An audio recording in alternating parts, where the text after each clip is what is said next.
Graça e paz a todos. Vamos iniciar a nossa segunda aula das 7 cartas do Apocalipse. Ontem nós estávamos falando da abertura que João faz. Antes de ele trazer uma mensagem às igrejas, ele vai mostrar quem está falando. E ele vai mostrar quem está falando, mostrando qual é a figura, qual é a verdadeira realidade de Jesus hoje. Como ele se apresenta hoje. Porque ele já foi o pequeno menino da manjedoura. Ele já foi o cordeiro mudo para o matadouro. Ele já foi aquele que foi crucificado e ressuscitou. Então, qual é a posição dele hoje? E aí, então, João começa a descrever as características dele a partir do versículo 4. E é isso que nós vamos continuar a partir de hoje na página 7 da apostila de vocês. Pai de amor e Deus bendito, graças te damos por mais uma matéria, mais uma aula, mais um dia que o Senhor fez, ó Pai. Renova as forças, dá sabedoria, abre a porta da palavra e dá-nos entendimento na revelação da Tua verdade. Fala aos nossos corações, manifesta o Teu poder e a Tua glória, no nome precioso de Jesus. Amém e amém. Apocalipse 1,4 nos diz então: João, às 7 igrejas que estão na Ásia, graça e paz seja convosco da parte daquele que é, e que era, e que há de vir, e da dos 7 espíritos que estão diante do seu trono, e da parte de Jesus Cristo, que é a fiel testemunha, o primogênito entre os mortos, o príncipe dos reis da terra, aquele que nos ama e em seu sangue nos lavou dos nossos pecados, e nos fez reis e sacerdotes para Deus e para seu Pai, e a Ele glória e poder para todos sempre. Amém. Eis que vem com as nuvens, e todo olho verá, até os mesmos que os transpassaram, e todas as tribos da terra lamentarão sobre ele. Sim, amém. Eu sou o Alfa e o Ômega, o princípio e o fim, diz o Senhor, que é, e que era, e que há de vir, o Todo-Poderoso. Eu, João, que também sou vosso irmão e companheiro na aflição e no reino e na paciência de Jesus Cristo, estava na ilha chamada Pátimos por causa da palavra de Deus e pelo testemunho de Jesus Cristo. Eu fui arrebatado em espírito no dia do Senhor e ouvi de trás de mim uma grande voz. Então, primeiro ele traz as características da voz. A voz é, na verdade, grande. A visão começa pelo que ele ouve. Ouvi uma grande voz como de trombeta. Como de trombeta. Agora você tem que entender que trombeta para eles era o chofar. Chofar é aquele barulho realmente do chifre do animal que vai trazer aí grande peso, né, autoridade. Que dizia: o que vês, escreve-o num livro e envia-o às 7 igrejas que estão na Ásia, em Éfeso, Esmirna, Pérgamo, Tiatira, Sardes, Filadélfia e Laodiceia. Inverti as duas últimas ali. E virei-me para ver quem falava comigo, e virando-me vi 7 castiçais de ouro. E virando-me vi 7 castiçais.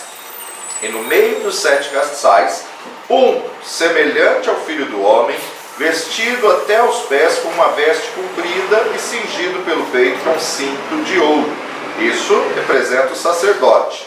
Sua cabeça e cabelos eram brancos.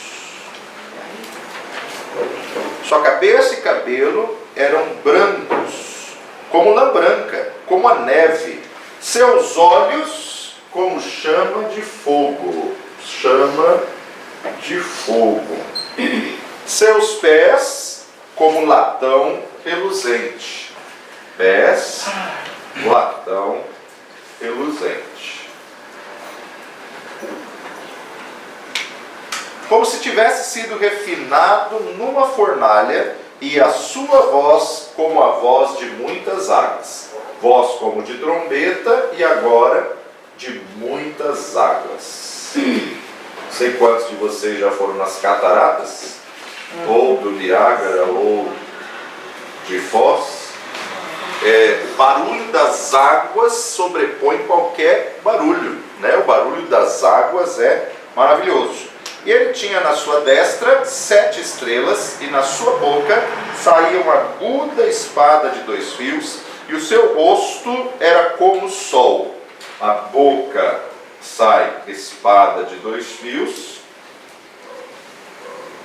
e o rosto, como o sol, representa a glória de Deus, né? Mais resplandecente que a luz do sol, quando na sua força resplandece.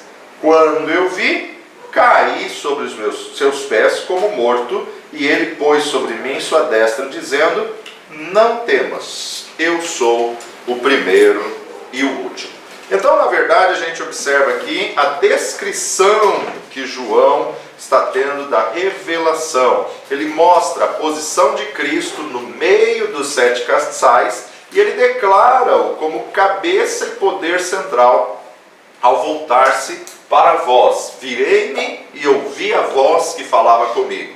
João teve essa impressionante visão de Jesus Cristo como ele está hoje, não como ele foi. É o que era e o que há de vir, mas qual é a imagem de Cristo hoje, qual é a realidade do Senhor hoje, como Rei dos Reis e Senhor dos Senhores. Falamos ontem aí que acerca dos castiçais, que representam a igreja, por quê? Porque tem os 7 Espíritos de Deus. 7 castiçais, porque está representando as 7 igrejas do Apocalipse. Também falamos ontem que as igrejas têm a revelação tem uma interpretação literal, realmente o que estava acontecendo na igreja naquela época, acerca do que está sendo falado, acerca do que vai ser dito, né?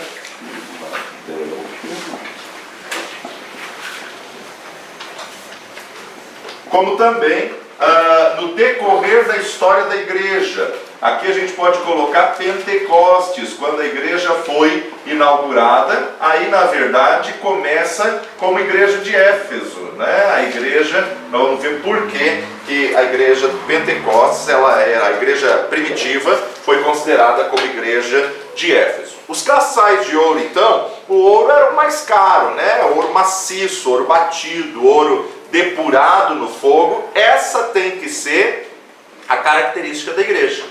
Cada uma das 7 igrejas vai passar pelo fogo. Cada uma das 7 igrejas vai ser depurada no fogo. Vai passar pela prova, vai passar justamente pela fornalha, para que através do fogo possa queimar as impurezas e possa manifestar o Espírito de Deus. Então, cada uma das 7 igrejas vai ser representada pelo castiçal com 7 pontas. Interessante, né? 7 igrejas. 7 é completude, cada igreja tem 7 hastes no candelabro. 7 vezes 7, 49, mais 1 dá o jubileu 50. Tá? Então, tudo tem uma similaridade aí na questão numérica. A igreja foi comprada com mais caro preço, mais alto preço, que foi o sangue de Jesus, o sangue de Jesus Cristo, e agora ela passa pelo fogo como ouro para ser depurada.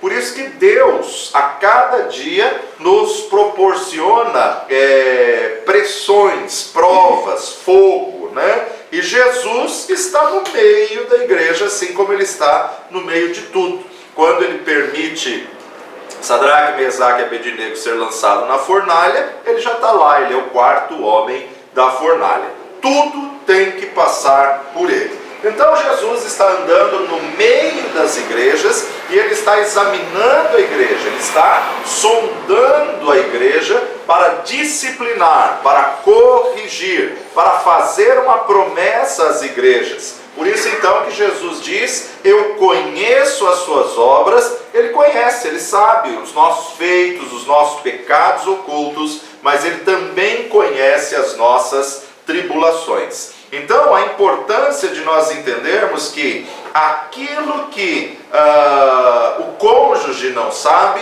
Jesus sabe. Aquilo que seus pais ou suas autoridades, pastores não sabem, Jesus sabe. Aquilo que você fechou a porta para ninguém ver, Jesus viu que ele estava lá. Então, Jesus também conhece a nossa tribulação, a nossa luta, e ele sabe da nossa estrutura, e ele sabe aquilo que nos machuca, aquilo que fere as nossas vidas, aquilo que causa dor, soluço do seu coração. Ele conhece todas as coisas. E ele se move no meio dos 7 castiçais. Ele passeia no meio dos 7 castiçais, com 7 hastes, completude. A totalidade da igreja em todo o tempo. Cada castiçal tem 7 pontas, já falamos ontem que cada ponta representa um dos Espíritos do Senhor.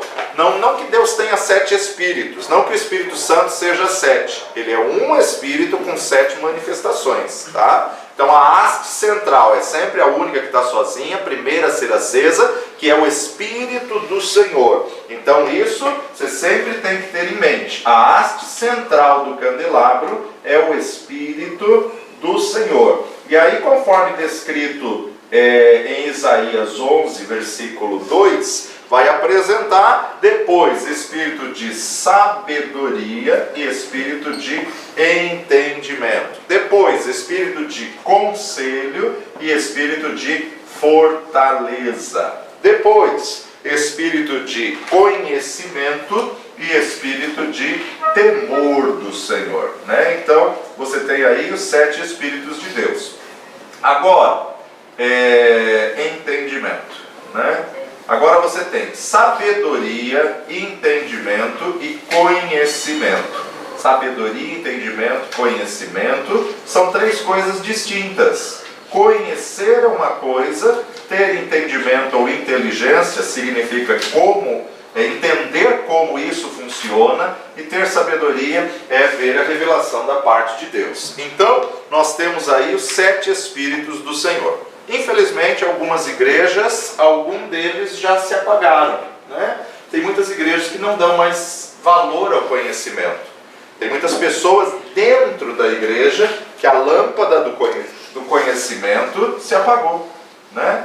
Tem outras pessoas que a lâmpada do temor do Senhor se apagou. Então a gente vê como que, na verdade, algumas pessoas dentro da igreja vão aos poucos apagando, extinguindo o Espírito, quando, na verdade, Paulo vai nos dizer: não extingais o Espírito, não apagueis o Espírito. Então, nós não podemos apagar nenhuma das lâmpadas do Espírito, principalmente a do temor do Senhor, que é o princípio da sabedoria, e aí vai te dar entendimento, assim por diante. O propósito do castiçal é iluminar, né, um ambiente todo, coberto de tendas, totalmente escuro, sem janelas, totalmente em trevas. Quando o castiçal é aceso, você tem que lembrar que aqui eram aquelas lâmpadas antigas a óleo, né, e essas lâmpadas a óleo, na verdade, tinha que cortar a espevitadeira aqui, todos os dias tinha que ter uma manutenção, cortar o pavio, alimentar aqui atrás com óleo, para o óleo irrigar, e aí então mantinha o fogo aceso de cada uma das lâmpadas. Então, todos os dias o sacerdote tinha esse papel de cuidar, zelar pelo luz. Porque candelabro, o Espírito vai trazer revelação, vai dar luz ao entendimento. Então nós precisamos entender que o castiçal não é a luz. O castiçal é o suporte da chama que gera a luz. A igreja, ela é o castiçal. E nós somos o suporte, nós somos os condutores da luz de Cristo. Condutores da luz de Cristo em meio às trevas, em meio a esse mundo. Por isso que a palavra de Deus nos diz: lâmpada para os meus pés é a tua palavra e luz para o meu caminho. Ou seja, quando eu me alimento da palavra, ilumina meus passos. Quando eu me alimento da palavra, ilumina o meu caminho. Jesus é a luz do mundo. A Bíblia, ela vai se completando como um ciclo, né? Toda alegoria bíblica, toda metáfora bíblica, ela sempre tem um propósito, ela sempre se completa e ela sempre é plena, perfeita. Por quê? Porque teve um só inspirador, o Espírito Santo, com um só escritor, o Deus Todo-Poderoso, que revela a pessoas que são como copistas divinamente inspirados por Deus. A Bíblia vai se repetindo como um ciclo, e o que Jesus declara aqui vai servir para toda a história da igreja. Essas 7 igrejas não eram as únicas igrejas da época, como nós vimos ontem. Tinha igreja em Jerusalém, tinha igreja em Corinto, tinha igreja de Antioquia, tinha a própria igreja de Roma, tinha a igreja de Colosso, além dessas 7 igrejas. É que essas 7 igrejas, elas eram supervisionadas por João, que estava como bispo da igreja da Ásia. João, o último apóstolo vivo, estava como bispo dessas 7 igrejas. Então ele supervisionava essas 7 igrejas da Ásia. Claro, cada igreja tinha seu pastor local. Timóteo foi pastor da igreja de Éfeso durante um tempo, né? Então cada igreja tinha seu pastor local, mas João é o bispo que era a autoridade sobre as 7 igrejas. E Jesus aproveita para falar com ele, sendo o único discípulo, o único apóstolo vivo, e diante dessa tremenda revelação, o Senhor começa então a mostrar a realidade da igreja de forma geral. Cada igreja local vai ter pessoas, membros. A igreja somos nós, então vai ter membros, vai ter pessoas com a característica de Éfeso, outros vão estar com a característica de Esmirna, outros vão estar com a característica de Pérgamo, e cada uma delas, dentro da igreja local, nós vamos encontrar pessoas com a característica das 7 igrejas. Mas no decorrer da história da igreja, também vamos ver que teve uma tônica num período da igreja primitiva, que foi considerada como igreja de Éfeso. E agora, num termo escatológico, também o Senhor tem aí essas 7 igrejas dentro da igreja dele espalhada na terra. No início, quando foi revelada a João, era uma mensagem literal. Então isso você nunca pode esquecer. Versículo 13, então: e no meio dos 7 castiçais, semelhante ao Filho do Homem, o próprio Senhor Jesus Cristo, vestido até os pés com uma veste comprida e cingido pelo peito com um cinto de ouro. E aí a gente observa então, a roupa comprida e o seu cinto significam autoridade real, significam majestade do sacerdócio. No Antigo Testamento, o vestido longo ele era usado para líderes espirituais de alto posto, como por exemplo o sumo sacerdote, que vai descrever, né?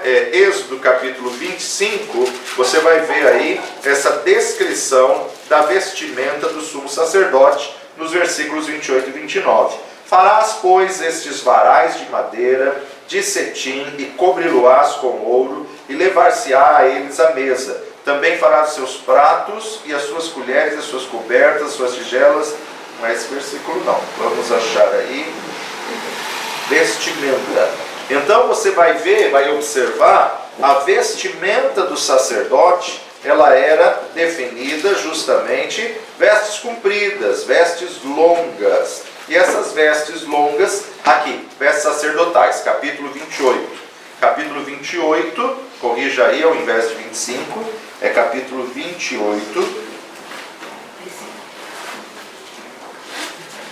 A partir do versículo 27, farás também 2 anéis de ouro, porás as ombreiras, o éfode, abaixo, na frente dele, perto da sua juntura, sobre o cinto, a obra esmerada de éfode, ligarão o peitoral com os anéis, aos anéis do éfode, por cima de um cordão pano azul, para que seja sobre o cinto, obra esmerada do éfode, e nunca se separará o peitoral do éfode. Assim, Arão levará os seus nomes dos filhos de Israel no peitoral do juízo sobre o seu coração, quando entrar no santuário para memória diante do Senhor continuamente. Então, a veste, verso 4, 28:4. Estas, pois, são as vestes que farão: um peitoral e uma éfode e um manto, uma túnica bordada, uma mitra, um cinto. Farão, pois, vestes santas a Arão, teu irmão, e a seus filhos, para me administrarem o ofício sacerdotal. Tomarão ouro, pano azul, púrpura, carmesim, linho, farão o éfode de ouro, de pano azul, de púrpura, de carmesim. Então aqui está detalhes do 4 ao 29, tá? Então é 28, de 4 a 29. Que vai mostrar justamente a importância dessas vestes. Outro que usava vestes compridas era o rei.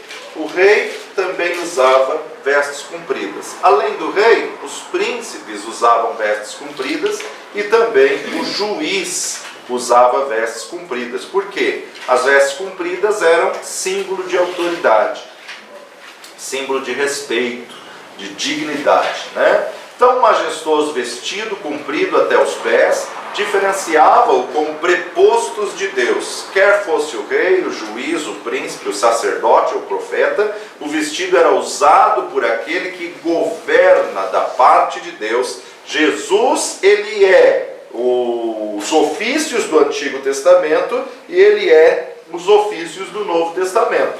No Antigo Testamento nós tínhamos profeta, juiz, rei, sacerdote, príncipe. Jesus é o profeta que veio ao mundo, ele é o juiz de toda a terra, ele é o rei dos reis, ele é o sumo sacerdote, ele é o príncipe da paz. Então Jesus é todos os ofícios do Antigo Testamento, ele se enquadra em cada um deles. Já no Novo Testamento, ele também é todos os ofícios ministeriais. Ele é o apóstolo que haveria de vir ao mundo, ele é o profeta, ele é o evangelista que foi enviado dos céus para a terra, ele é o sumo pastor das nossas almas, ele é o rabi, o mestre por excelência. Então Jesus tem todos os ofícios do Antigo Testamento, como também tem todos os ofícios do Novo Testamento.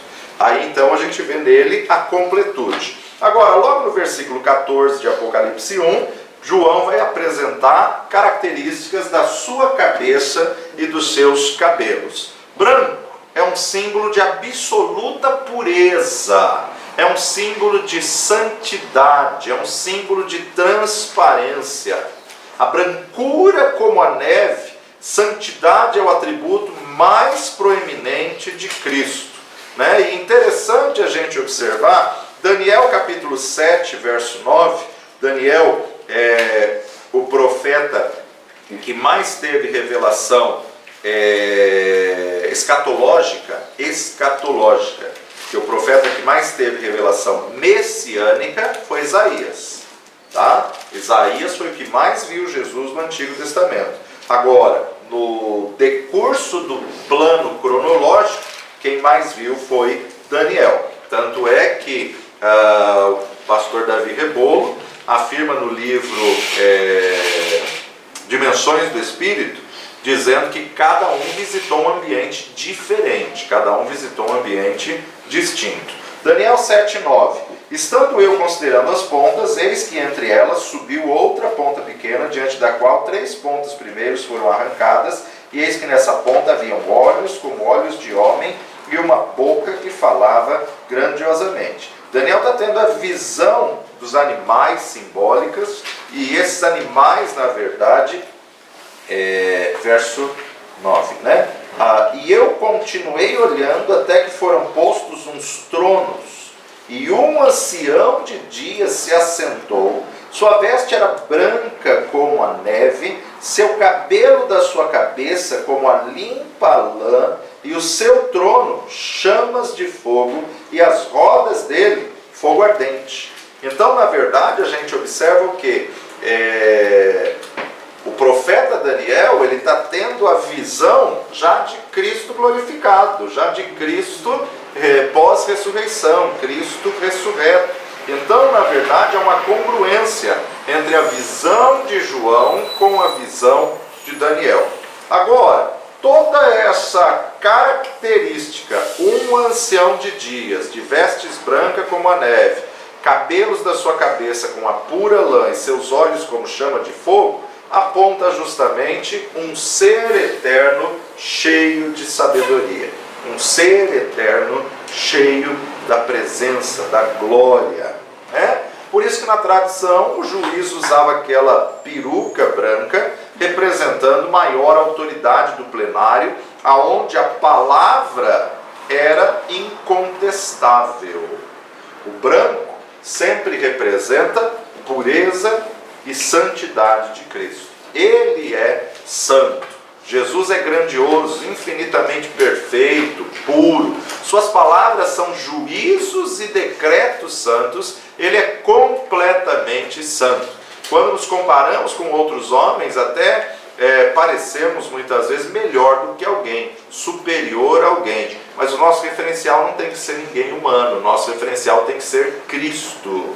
Então, nós devemos ser levados à estatura de varão perfeito, assim como Cristo o é, né? Então a santidade dele tem que ser o nosso referencial.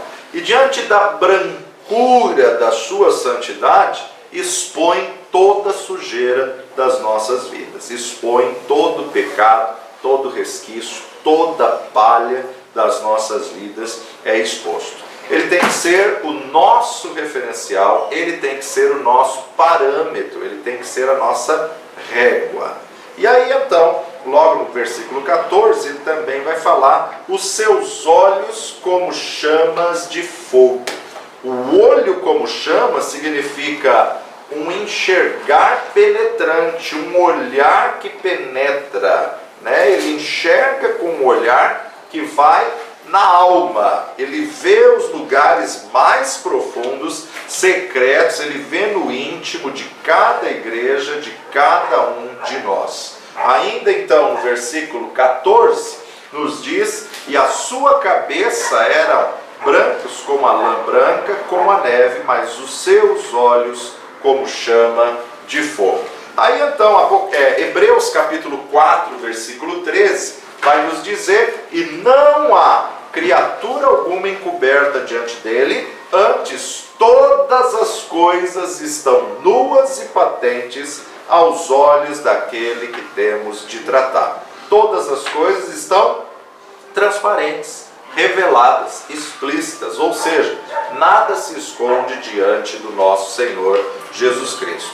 Ainda em 2 Crônicas 16, 9, vai nos dizer: porque quanto ao Senhor, seus olhos passam por toda a terra para mostrar-se forte para com aqueles cujo coração é perfeito para com ele.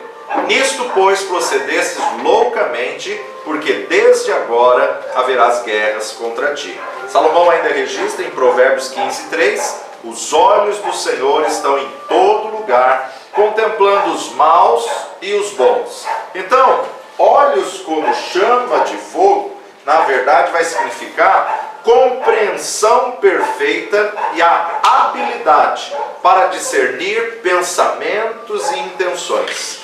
Tudo está exposto diante dos olhos do nosso Senhor, que é um olhar penetrante. Mas ele ainda continua nessa descrição, apresentando seus pés e a sua voz, seus pés e a fornalha. Aqui, na verdade, é demonstrado o julgamento contra o pecado.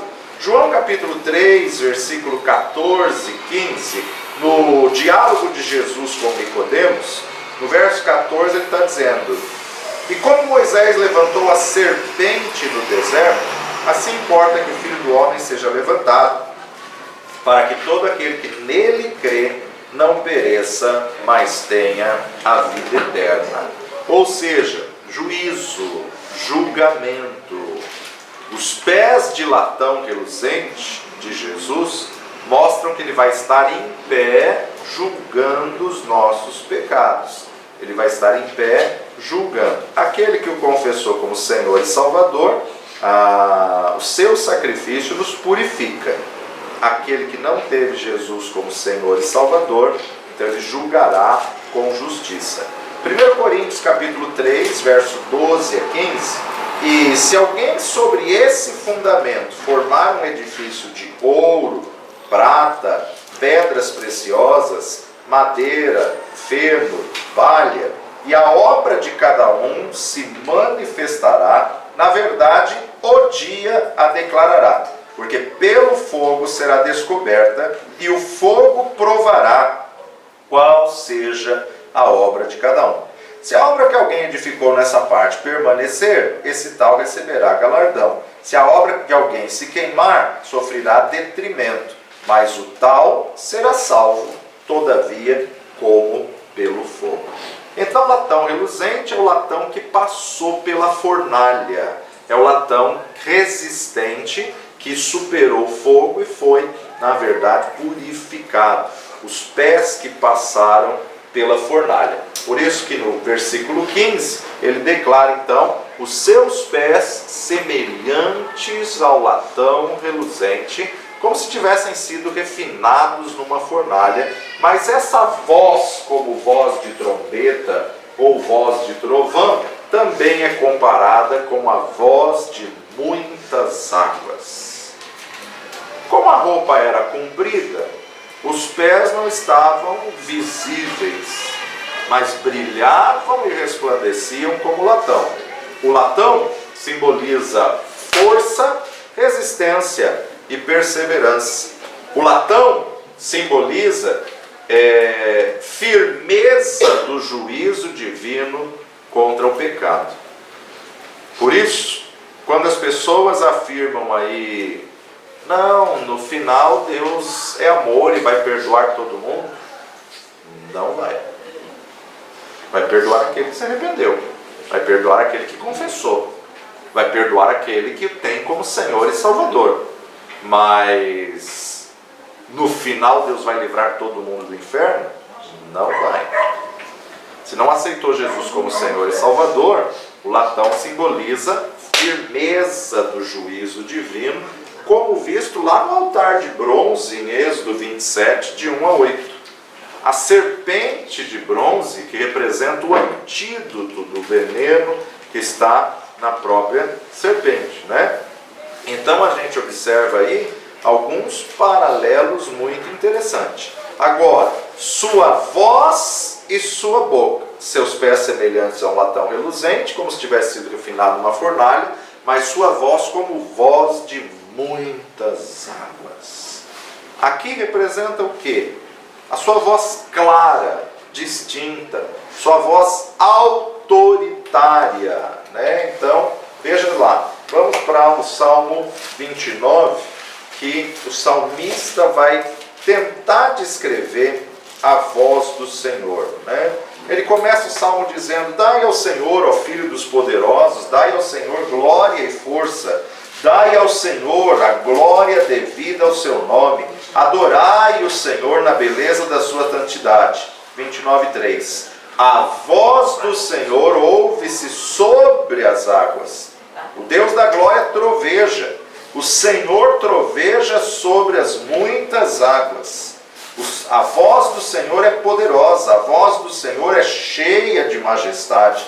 A voz do Senhor quebra os cedros. Sim, o Senhor quebra os cedros do Líbano. Ele os faz saltar como a um bezerro, ao Líbano e Sirion como novos unicórnios. A voz do Senhor separa as labaredas de fogo. A voz do Senhor faz tremer o deserto. O Senhor faz tremer o deserto de Cádiz. A voz do Senhor faz parir as cervas e desnuda as brenhas. E no seu templo cada um diz: glória. O Senhor se assentou sobre o dilúvio, o Senhor se assenta como rei perpetuamente. O Senhor dará força ao seu povo, o Senhor abençoará o seu povo com paz. Então, a sua voz é como voz de muitas águas. É uma visão tremenda que João teve, ao qual ele se move do que ele vê para o que ele ouve. Do que ele vê para o que ele ouve. Voz vem da raiz grega fone, e fone significa voz, tom, barulho. Quando Cristo aparecer no juízo final, sua voz será clara, sua voz será distinta, sua voz terá autoridade e abrandará o clamor da terra. Ninguém pode resistir ao seu poder. Então, quando a gente passa nas cataratas, seja do Niágara ou seja do Iguaçu, você vê que o som das águas abafa todo e qualquer som. Você só ouve as águas. A voz do Senhor é cheia de majestade e sobrepõe aquelas muitas águas. Então, assim é a voz de Cristo. Ela abafa toda e qualquer opinião contrária, porque a voz dele sobrepõe sobre todas as coisas. Suas palavras são palavras finas, cheias de majestade. E aí então, no verso 10, João estava dizendo: eu fui arrebatado no Espírito no dia do Senhor, e ouvi de trás de mim como que de trombeta. Trombeta, na verdade, já falamos, é o shofar, tá? É o shofar. E aí então você tem um paralelo da trombeta e a voz das muitas águas. Sua destra, versículo 16 e 17, e ele tinha na sua destra 7 estrelas, e da sua boca saía uma aguda espada afiada de 2 fios, e o seu rosto era como o sol, quando na sua força resplandece, e eu, quando vi, caí a seus pés como morto. E ele pôs sobre mim a sua destra, dizendo-me: não temas, eu sou o primeiro e o último. Então, quando apresenta aí a sua destra, João vê que a sua boca sai uma espada aguda, uma espada afiada, uma arma mortal. A espada de 2 fios, ela mostra a autoridade judicial de Cristo para disciplinar, para administrar a disciplina da igreja. A palavra de Deus, ela é mais afiada do que a espada de 2 fios. A espada de 2 fios era uma espada pequena que, na verdade, na ponta, ela tinha como um rabo de peixe, muito afiada e, na verdade, muito resistente. Por que esses 2 fios eram afiados? Quando o soldado enfiava a espada no ventre do inimigo, ele torcia o cabo para que essas 2 pontas pudessem pegar todos os órgãos da entranha, e aí ele puxava para fora e tirava todos os órgãos de dentro para vencer a guerra, vencer a batalha. Tá? Então, na verdade, era uma espada de confronto, de duelo, né? Só que esses 2 fios eram tão afiados que eles dividiam órgãos, né? Como um bisturi. A palavra de Deus, ela é mais penetrante do que qualquer espada de 2 fios, dividindo juntas e medula,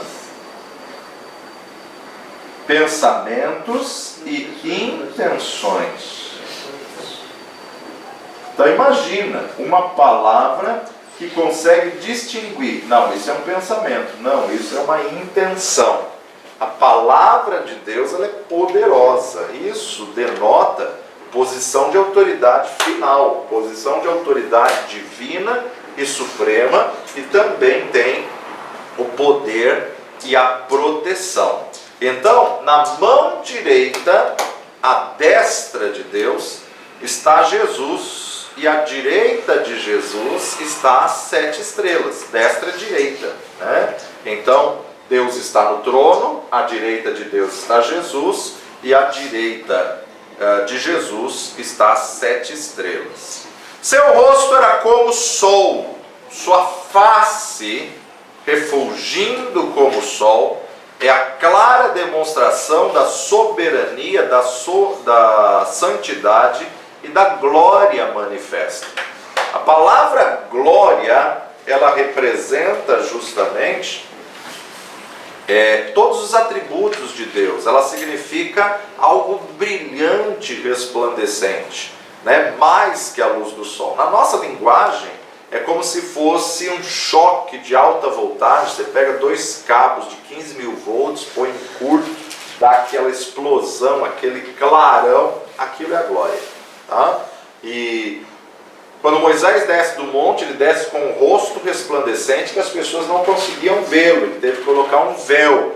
Quando Jesus faz a transfiguração no monte com os discípulos, a mesma coisa. A palavra glória, na verdade, ela simboliza algo brilhante, algo resplandecente, a somatização de todos os atributos divinos. Quando os discípulos presenciaram a transfiguração, eles tiveram uma experiência com a glória de Cristo. E na glória de Cristo tudo é revelado. Eles viram a glória resplandecente que traz o temor. Vale lembrar, eu sempre digo isso, eu creio, particularmente, que quando Adão e Eva foram criados no jardim, eles estavam cheios da glória. Eles eram seres de luz que andavam pelo jardim, por isso que não viam que estavam nus. Quando desobedeceram, tomaram do fruto proibido e comeram do fruto proibido, a luz se apagou. A luz apaga e aí viram que estavam nus. Tá? Então o que era a roupa, a vestimenta deles? A glória. Né? Então a glória é que fazia-os viver a pureza, a santidade. Então a glória é a essência da sua divindade, o brilho da sua perfeição. Né? E aí então é o que João vai dizer: pôs sobre mim a sua destra. Quando Jesus se manifesta, ele restaura o temor, ele restaura a glória. Contemplar a glória de Deus é realmente o que acontece, não só com João, como com outros, no decorrer da palavra de Deus, cair como morto aos seus pés. Por quê? Porque esse corpo não consegue suportar a glória, esse corpo não consegue suportar a presença. A glória nos constrange ao arrependimento, ao quebrantamento, à santificação, e nós vemos que não somos dignos de contemplar, tamanha é a sua glória. Quando a gente observa na palavra de Deus o termo ninguém viu a Deus, e algumas pessoas descrevem no Antigo Testamento que viram ao Senhor, viram a Deus, o que eles viram na verdade foi uma manifestação da cristofania, foi uma manifestação de Jesus, mas que já é suficiente para dizer eu vi o Senhor. Né? O próprio Isaías declara isso, e outros profetas como Ezequiel, e todos eles caíram sobre os seus pés. Jesus explica agora as estrelas e o candeeiro. Né? O mistério das 7 estrelas, no verso 20, que vistes à minha direita, à minha destra, e dos 7 castiçais de ouro. As 7 estrelas são os anjos das 7 igrejas, e os 7 castiçais que vistes são as 7 igrejas.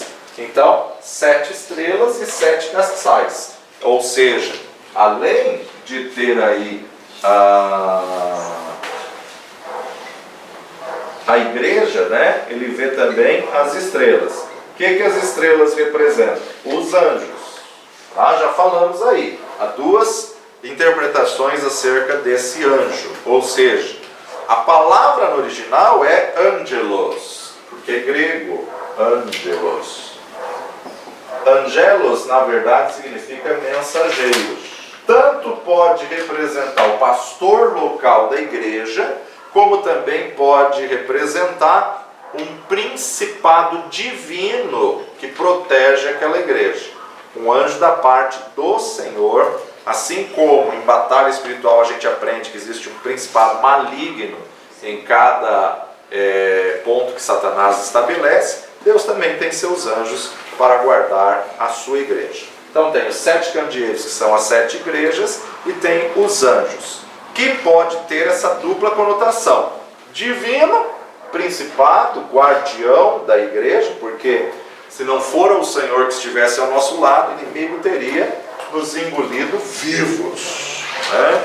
Então, Deus coloca os seus anjos. Os anjos do Senhor acampam ao redor dos que o temem e os livram. Né? Então, o anjo acampa ao redor da igreja. E por isso que as portas do inferno não prevalecem contra a igreja do Senhor. O anjo guarda. Se a igreja estiver em obediência, cumprindo a palavra, orando, jejuando, o anjo guarda, né? A gente pode ver isso claro naquele livro antigo, Este Mundo Tenebroso, né? Este Mundo Tenebroso, principalmente parte 1, parte 2 não é tão interessante, mas o Este Mundo Tenebroso parte 1 do Frank Perret, ele mostra a visão espiritual do que está acontecendo nos ares, qual a batalha espiritual que está acontecendo literalmente. Bom, a gente tem diversos textos de Ezequiel que fala que ele caiu sobre o seu rosto quando ele teve uma visão, né? Olha lá, Ezequiel capítulo 1, verso 22 a 28.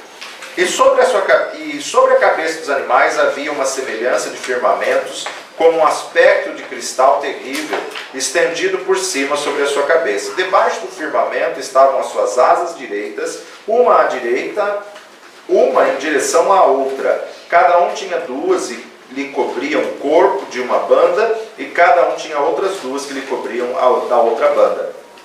Andando eles, ouvi o ruído das suas asas, como o ruído de muitas águas, como a voz do Onipotente, a voz de um estrondo, como o estrépito de um exército. Parando eles, abaixavam as asas. Ouviu-se uma voz por cima do firmamento que estava por cima da sua cabeça.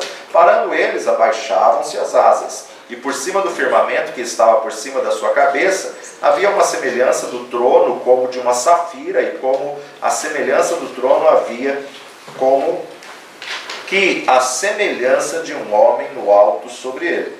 E vi como a cor de âmbar, como um aspecto do fogo pelo interior dele, desde a semelhança dos lombos e daí para cima, e desde a semelhança dos lombos e daí para baixo, como a semelhança do fogo e o resplendor ao redor dele. Como o aspecto do arco aparecem na nuvem no dia da chuva, assim era o aspecto do resplendor em redor. Este era o aspecto da semelhança da glória do Senhor. E vendo isso, caí sobre o meu rosto e ouvi a voz de quem falava. Então Ezequiel está dizendo, representando, demonstrando, descrevendo a glória e dizendo realmente que ele caiu, né, diante dessa magnífica visão. Ezequiel capítulo 3, verso 22 e 23. E a mão do Senhor estava sobre mim ali, e ele me disse: levanta-te, sai ao vale, e ali falarei contigo. E levantei-me, saí ao vale, e eis que a glória do Senhor estava ali, como a glória que vi junto ao rio Quebar, e caí sobre o meu rosto. Levanta-te, por quê? Porque ele estava caído. Ezequiel capítulo 43, versos 2 e 3. Ezequiel 43, 2. E eis que a glória do Deus de Israel vinha do caminho do Oriente, e a sua voz era como a voz de muitas águas, e a terra resplandeceu por causa da sua glória. E o aspecto da visão que vi era como da visão que eu tinha visto quando vim destruir a cidade. E eram as visões como a que vi junto ao rio Quebar, e caí sobre o meu rosto. 44, 4. Depois me levou ao caminho da porta do norte, diante da casa, e olhei, e eis que a glória do Senhor encheu a casa do Senhor. Então caí sobre o meu rosto. Então, o cair aqui é justamente algo da parte de Deus. Diante da presença, diante da glória do Senhor, esse corpo não suporta, esse corpo cai, esse corpo esmurece. E quem viveu essa experiência? Moisés, Manoá, Isaías, o próprio Saulo, no encontro com Jesus, né? Ele cai sobre os seus pés. Não tem cavalo aí no texto, em nenhuma versão bíblica diz que ele caiu do cavalo. Ele caiu. Para cair precisa estar em pé só, tá? Então não invente um cavalo. Eu sei que a viagem era longa, eu sei que a distância era longa, eu sei que Paulo tinha condições financeiras, mas não põe o cavalo na história, que não tinha cavalo, né? É hábito dos pastores pregar que Paulo caiu do cavalo. Paulo estava indo a caminho de Damasco. Claro, se ele está indo buscar cartas, se ele está indo... aliás, eu fiz um estudo ontem eu estava fazendo um estudo das portas do Apocalipse, né? E cada porta tem o nome de uma das tribos. E impressionante, vamos ver se a gente prega qualquer coisa sobre isso.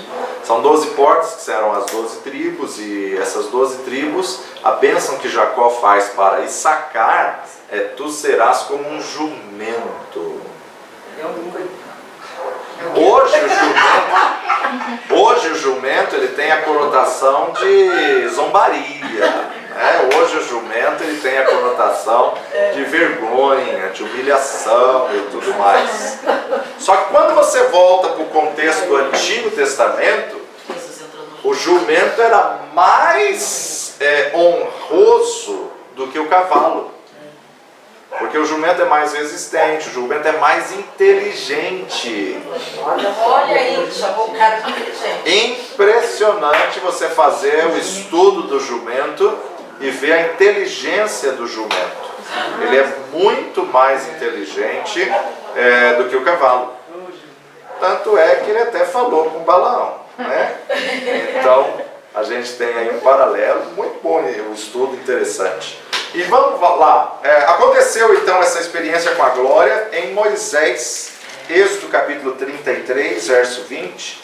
E disse mais: não poderás, Moisés, ver a minha face, porquanto homem nenhum verá a minha face e viverá. Disse mais o Senhor: eis aqui um lugar junto a mim, ali te porás sobre a rocha, ali te porás sobre a penha. É uma figura de ele se colocar sobre Cristo. E acontecerá que, quando a minha glória passar, te porei numa fenda da penha e te cobrirei com a minha mão até que eu haja passado. E havendo eu tirado a minha mão, me verás pelas costas, mas a minha face não verás. O que Moisés viu? A glória de Deus, né? Ele viu justamente a glória. Manoá, a gente sabe que a esposa dele viu o anjo e ela traz o recado e fala: não acredito não, se esse anjo não aparecer para mim, não valeu, né? Juízes 13, verso 22. E disse Manoá à sua mulher: certamente morreremos, porque temos visto a Deus. Quando ele apareceu, ele achou que ia morrer. Por quê? Porque ele viu o anjo do Senhor. Não, na verdade, se Deus estava enviando o anjo para trazer uma palavra, um recado do que iria acontecer, como que ele iria morrer, né? Então, não tem como. Isaías 6, a gente está aí acostumado, que é: no ano em que morreu o rei Uzias, eu vi o Senhor num alto e sublime trono. Claro que ele vê a glória do Senhor, não tem como ele ver o Senhor. Paulo vê a glória. Bom, aí então nós entendemos que antes de Deus usar grandemente um homem, primeiro ele treina, prepara, trabalha. Primeiro o Senhor quebranta profundamente a pessoa para depois usar a pessoa, né? Então primeiro o Senhor quebranta profundamente para que sua glória possa refulgir através desse mesmo homem. Sem ser quebrantado, ninguém pode ser aprovado por ele. Concluído então o capítulo 1 de Apocalipse, a apresentação do Cristo glorificado, a partir do verso 17. Quando o vi, caí sobre os seus pés como morto, e ele pôs sobre mim a sua destra, dizendo-me: não temas, eu sou o primeiro, o último, que vive e fui morto, mas eis, aqui estou vivo para todo sempre. Amém. Tenho as chaves da morte e do inferno. Escreve as coisas que tens visto e as que são, e as que depois destas hão de acontecer. O mistério das 7 estrelas que viste na minha destra, dos 7 castiçais de ouro, as 7 estrelas são os anjos das 7 igrejas, e os 7 castiçais que vistes são as 7 igrejas. Aí no capítulo 2 e 3 começa então a carta à igreja de Éfeso, à igreja de Esmirna, à igreja de Pérgamo, de Tiatira, de Sardes, de Filadélfia e de Laodiceia. As 7 cartas do Apocalipse e o cristão. Bom, em primeiro lugar, nós temos que entender o contexto. Jesus endereçou as suas cartas às 7 igrejas, porque essas 7 igrejas resumem os problemas em geral da igreja. O que ele aprova, o que ele reprova, quais os desvios e qual os enganos. Toda carta segue um padrão, e a carta de Jesus não é diferente. Interessante que o padrão que ele vai apresentar, primeiro ele mostra o cenário, depois do cenário ele fala acerca dele, que é o remetente.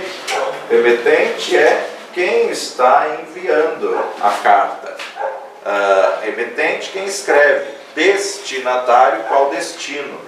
Depois ele mostra as virtudes daquele a quem ele escreve, revela os pecados da igreja a qual ele escreve, e depois de revelar os pecados, ele mostra a solução, qual o sofrimento, e traz um alerta e faz uma promessa. Então essa é a estrutura que a gente vai ver nas 7 cartas. Cenário, remetente, as virtudes, os pecados, a solução, o sofrimento, o alerta e a promessa. O cenário. Jesus começa falando, em primeiro lugar, identificando a igreja numa comparação, num paralelo da igreja com a cidade que ela se localiza, da igreja com a cidade que ela está. Isso é muito interessante a gente observar em cada uma delas. O que a cidade produzia, qual era o comércio da cidade, o que havia na cidade. Então ele mostra o cenário. Depois ele vai falar como remetente, ele vai fazer uma descrição de como ele vai analisar aquela igreja, uma descrição única de Jesus. Cada igreja, cada carta se ajusta apropriadamente às necessidades daquele local. E aí a gente observa Jesus se apresentando de formas diferentes, distintas, mas é o mesmo Senhor. Depois ele mostra as virtudes, ou seja, o Senhor elogia cada uma das 7 igrejas, menos Laodiceia. Laodiceia não recebe nenhum elogio. E as demais recebem elogio pelo serviço particular que ela presta. Aí então o Senhor revela o pecado de cada igreja.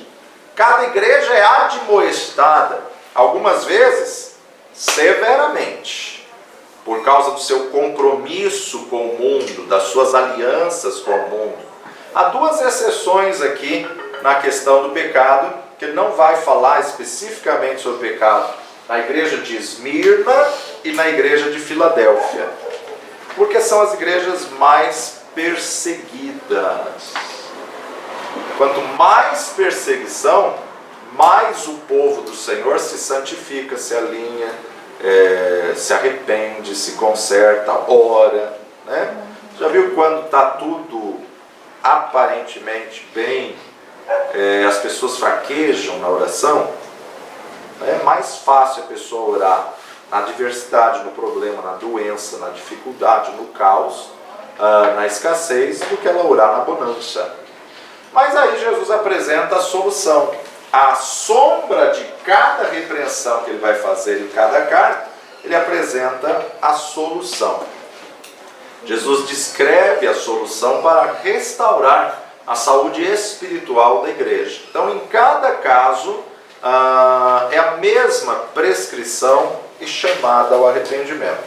Na questão do sofrimento, 2 igrejas, Esmirna e Filadélfia, na verdade, sofrem perseguição por causa da sua pública confissão, né? Por causa da sua obra, da sua identificação diante da sociedade. E o encorajamento de Jesus, então, fortalece grandemente esse povo. Aí vem o alerta. O alerta, Jesus chama todo crente em cada igreja, em todos os locais, a ouvir o que o Espírito diz na carta. Aquele que tem ouvidos, ouça o que o Espírito diz às igrejas, e a colocar a admoestação em prática. Aí então a promessa, com a finalidade de nos motivar à fé. O Senhor promete a cada igreja um abençoado futuro nos céus. Então nas cartas nós podemos ver a história da igreja, começando o livro de Atos até os dias de hoje, como foi o decorrer da história, a história da igreja.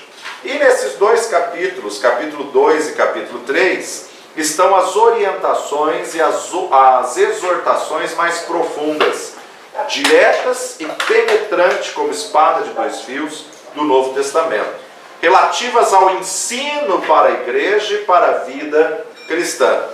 Essas cartas nos ajudam a examinar a igreja de nossos dias. As mesmas forças e fraquezas que havia na igreja do primeiro século podem ser encontradas na igreja de hoje. Assim sendo, a solução de Jesus para aqueles dias continua mais que atual. Ele é um proeminente consultor da igreja, né? A importância da mensagem ela é vista no fato de Deus imprimir por 2 vezes o seu nome em cada uma das cartas. Ele vai apresentar 2 vezes. E sempre ele começa com a frase: estas coisas diz aquele. Estas coisas diz. Então ele faz uma descrição de si mesmo em alguns detalhes na sua aparição do capítulo 1. Agora ele vai fazer uma inferência no capítulo 2 e 3. Ao terminar cada carta, ele encerra dizendo: quem tem ouvidos, ouça o que o Espírito diz às igrejas. Deus está falando para a igreja e não para o mundo. Sempre que você quiser analisar a importância de um texto, você tem que ver o que o texto tem a dizer, para quem que o texto está sendo falado e por que o texto está sendo falado. Então veja, Apocalipse não é uma mensagem para o mundo. Apocalipse é uma mensagem para a igreja. Então ela não é uma mensagem ao mundo. Essas 7 igrejas foram escolhidas porque os seus nomes e as suas realidades foram colocadas nessa sequência, profetizando o desenvolvimento em cada período da igreja. E ela também revela os vários tipos que existem dentro de cada igreja, de cada denominação. Então as suas realidades são colocadas em sequência, profetizando cada período da igreja e a tendência em aceitar os falsos ensinos, sendo levado à apostasia. Elas representam 7 tipos de cristãos, tanto falsos como verdadeiros. Por isso, através dessas cartas, Deus pode exortar todo tipo de cristão e de igreja. No desenrolar das cartas, nós vemos claramente o desenvolvimento da apostasia, e a apostasia sempre significa afastamento, esfriamento. E no contexto, é o afastamento da sã doutrina.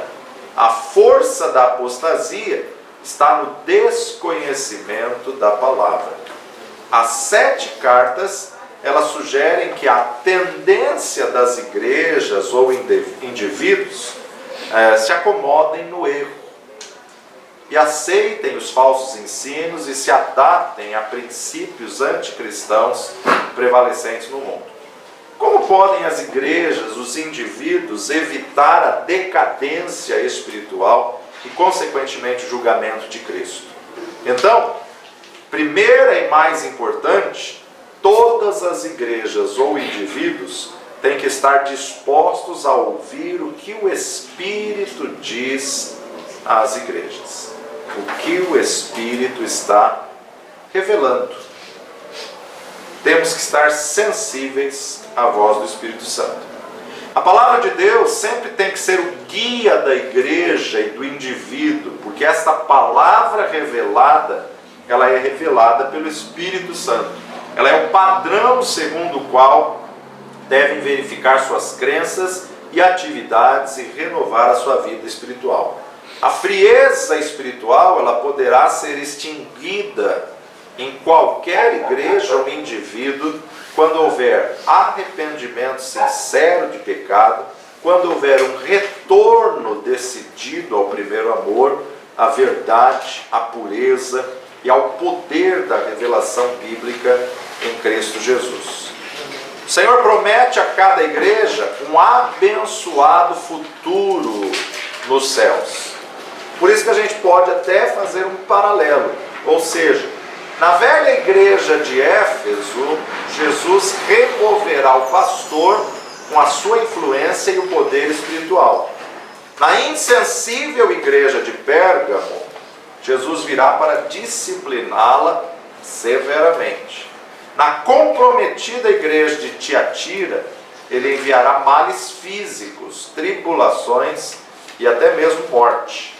Na carnal igreja de Sardes, ele removerá todo o poder espiritual restante. E na igreja morna de Laodiceia, ele vomitará da sua boca os mortos.